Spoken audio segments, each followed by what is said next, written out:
Hello, YouTube fans.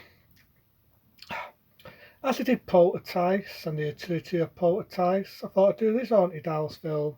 That being The Entity of Horror. That's right, The Entity of Horror, shot in 1979.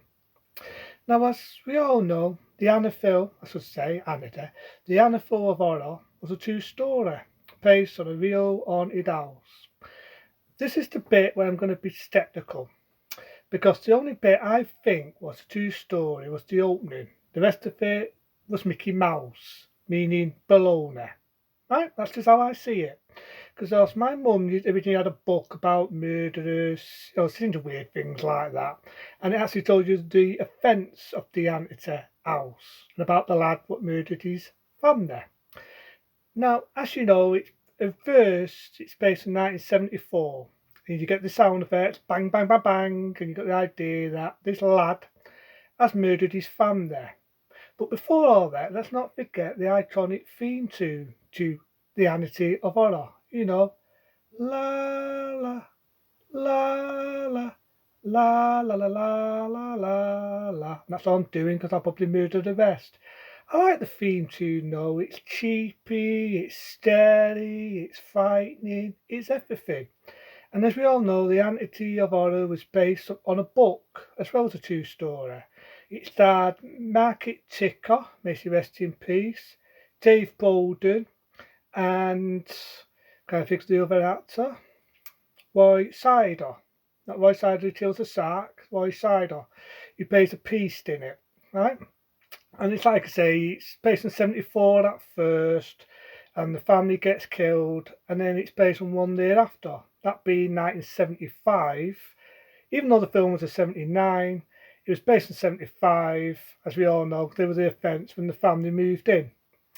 So they moved into this house, and it is your idea that the woman who's selling the house has a feeling that it's already haunted. That's why I said when I was ranting on the remake, Poltergeist, the remake that is, that they already did it better in the Amityville of Horror. Now, there's bits I'm going to be honest, I didn't think it's dated well. I do like the film, but I don't think it's dated well, and I'll get to those bits. The first bits I'll get to are the dud bits. I do like the bit where the priest is going to bless the house, and you've got the thighs. It's how they did it, I don't know. I've heard rumours they put salt on the actor's face, that being Roy Side, and other stuff to get the thighs on his face. But he gets all these thighs on the face. He hears a voice telling him to get out, and he's looking around, and it says it a bit louder, "Get out!" And even I'm jumping out of my skin, especially when I first saw the film. And I like that bit. It's cheapy, it's sturdy. It's the idea the house is haunted. But the only bits what got on my nerves was you see a lot of Roy Side in it, and I thought you didn't really need to see him that much as the father. All you had to see him is do the bit where he's blessing the house, you've got the fire scene, you've got the house telling him to get out. That's all you need, because I felt after that it kind of slowed the pace of the film, and it made the film drag a bit. Same as the bit where you've got Dave Baldwin's mate, bits in it with him, I thought it dragged a bit, and again, it slowed pace of the film. So there's a lot of pacing issues in the film. I felt if you did a bit of this and did a bit of cutting and deleting there, it'd make the film go a bit better. I'm not a lover of remakes, but that's one thing I will diff the remake. It didn't have as much as that, and it made more on the family. But to me, I do like the 79 one, and I do like the la la la la la la la la la, which is quite a cheapy theme tune. We've over here because the sun's blaring. But see, my house is haunted. Keeps blaring the sun in me. But yeah, the house was quite cheap, and I do like the fact that they made the house faithful to the house, what was the real house. The only difference is the real Amity house, if you ever saw photos of it back in that era, was black. It wasn't right, but they still got the windows perfect, and they still got it the way I like it. Um, like I say, I do like the way they changed Dave Baldwin's character as the father, who's actually he stays the stepfather. I like the way they changed his character. He's all nice and sweet at first, but as the film goes on, he gets bad tempered, he gets moody, and you see it. I mean, he make his performance, a bit hateful, and even the actor that being Dave Bolden, even admitted that he didn't like the way they altered his character. It almost messed his career up, even though he was acting. And I like Margaret Ticker, you know what I mean? I like her. I mean, I think it's sad that she's lost her life. You know, I always remember her as Lois Lane in the Superman films. And this wasn't that long. It was like 1 year after she did the first Superman, that being Superman the Mover. Like we reviewed them one day around the road. Um, I was a lover of the Amityville, and I do like the second one and all the possession. I actually like that one. The first, I didn't really think it needed it. It didn't need a remake, but that's how I see it.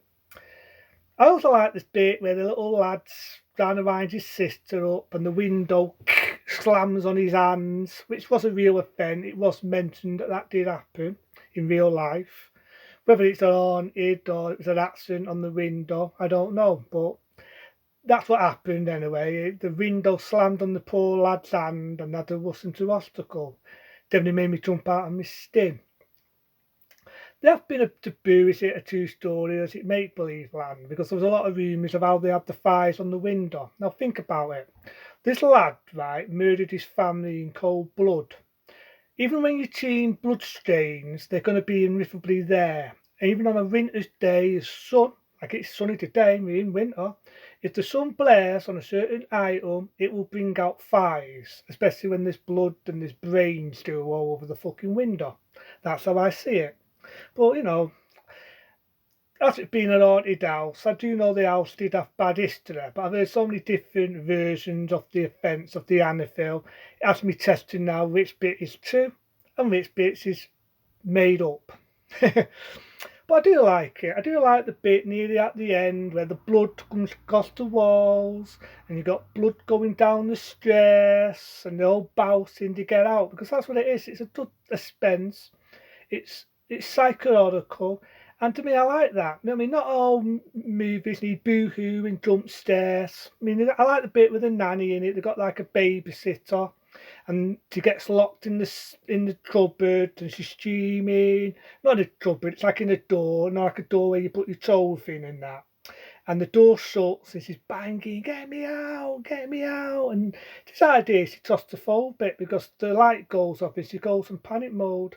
So there's some good horror bits in it. There's a bit where the little girl talking to a made up friend and sees his eyes, which saying that did happen. I do like the nightmare scene where you think Dave Bolden's acting the kids up and he aims for the fucking wife to bed again by Margaret Ticker. But again, it was a nightmare. There's a lot of few good jump scares. I do love the bit again, like I say, where the blood comes out. It's suspenseful. You know, the blood does the stairs and that. You see, not a lot of horror movies need boo-hoos. They don't need jump scares and they don't need any of that. They just need a good, straightforward, suspenseful, psychological story. And that's what this is. It's psychological, based on your fear. It was a true story of the Amityville of horror, shot in '79, made a few sequels, some good, some not so good. The second one, I also like the second one. I think the second one is also a worthy sequel. Again, they mentioned that being a true story about the family what got killed, you know, in the Amityville house. And again, it's one of them, is it true or is it made up? But I like it. It's the Amityville House of Horror, true story, based on the best-selling book, shot in 1979. Until then, I'll see you soon.